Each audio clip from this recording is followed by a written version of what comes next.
Now we're going to go through the solutions to Wednesday's homework, which was some probability revision exercises.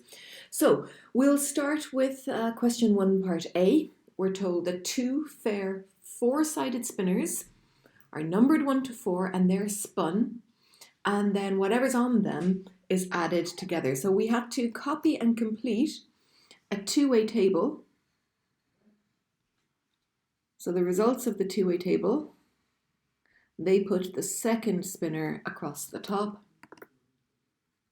and it could have had a number 1, a number 2, a number 3, or a number 4. And we had the first spinner going down here, and it could have had a number 1, a number 2, a number 3, or a number 4. So you don't have to draw in all the lines. You can sort of see how they match up even without doing that. So you have to copy this table, and they'd filled in some of the answers. They'd filled in that 2 and 3 was 6. So we're multiplying them together. So 2 times 3 is 6. 2 times 3 is 6. That's where that's coming from. And we have to fill in the rest of the values into this. So this should have been fairly straightforward. 1 times 1 is 1. 1 times 2 is 2. 1 times 3 is 3. 1 times 4 is 4. We do the next row. 2 times 1 is 2. 2 2s are 4. 2 3s are 6. 2 4s are 8.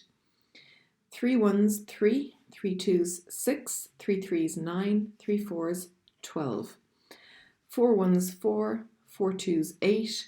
4 3s, 12. And 4 4s, 16. So that was the final table once you'd filled in all the values, which is what we were asked to do for part 1.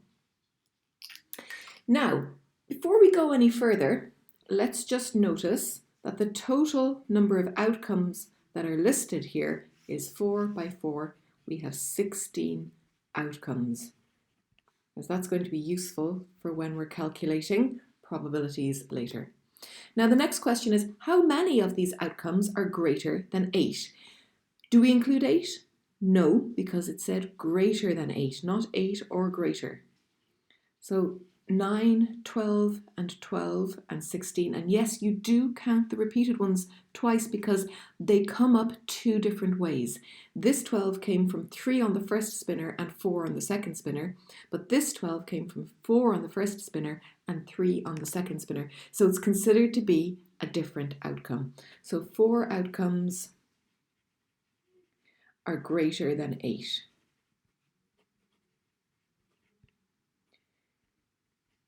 Now the next question then, how many of these outcomes are less than 2? There's only one, right? Only this guy.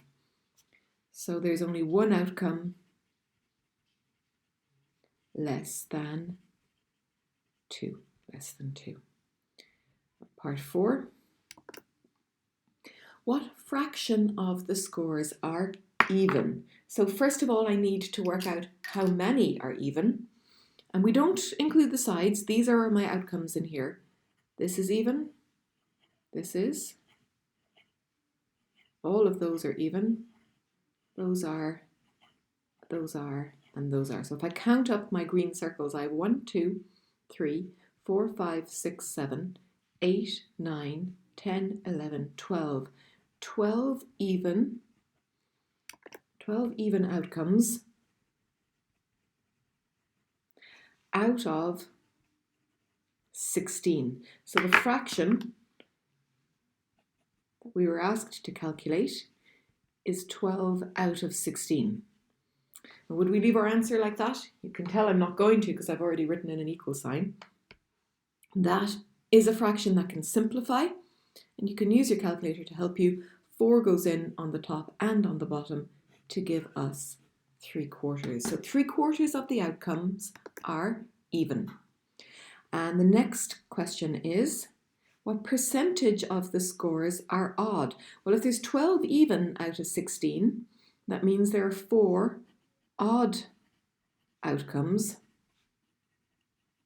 out of 16.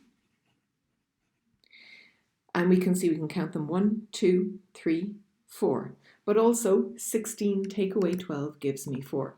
So as a percentage then, write it as a fraction first, 4 out of 16, and then multiply by 100. Or you could have realized that it's going to be a quarter. So this is going to be 25%. 4 out of 16 is a quarter. Multiply by 100 is 25. 25% of the outcomes are odd.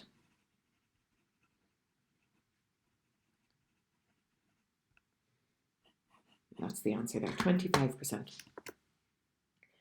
Okay, the next question then, the next part of the question involved two spinners.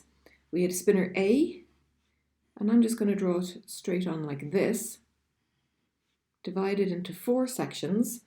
I had blue, and I had red and red, like this. Sorry, I've gone off the page. Blue and blue, red and red, like that. And that is my spinner A. And spinner B, exactly the same shape, but different colours. I have yellow and yellow and green and green. Now, rather than using a two-way table, this time they want us to draw a tree diagram to show the sample space here. So when I spin spinner A, I can either have a red outcome or a blue outcome. So this is spinner A. After that, suppose I got a red on spinner A, I then spin spinner B and I could get either yellow or green or yellow. They listed green first, so green or yellow. But if I'd gotten blue on my spinner A, I could also then have green or yellow. So those are my outcomes for spinner B. Spinner B was being spun second. Listing all my outcomes then. So we know that a tree diagram is never complete until we've listed the outcomes. This one, to get to this green, we first had to have red. Red followed by green. This one, to get to this yellow, we first had to have red. Red followed by yellow. To get to this green, we came through blue first, blue followed by green. And to get to this yellow, it was blue and then yellow. And those are all 4 possible outcomes from spinning these two spinners together. So they all have equal likelihoods. How many outcomes are possible? Well, we've listed them out. So question 1 asked us to complete the tree diagram. Question 2 asked us how many outcomes there were. So we count them up. I've already numbered them. 4 possible outcomes. Now, a third spinner is added, and the third spinner, let's call it spinner C, has either red or green.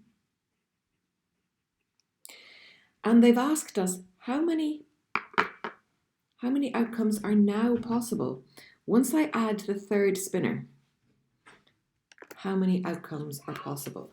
So after I've added the third spinner, after adding the third spinner, you wouldn't have to write this down, I just wanted to be clear for you guys when you're correcting. After adding the third spinner, we would have 2 after each of these. So we'll have the 4 that I had, and I have to multiply each of those by 2, which gives me 8 total outcomes. And why am I multiplying them and not adding them? Because of the fundamental principle of counting. The fundamental principle of counting tells me that when I have different outcomes from different trials, I have to multiply them together to get the total number of outcomes by the fundamental principle of counting.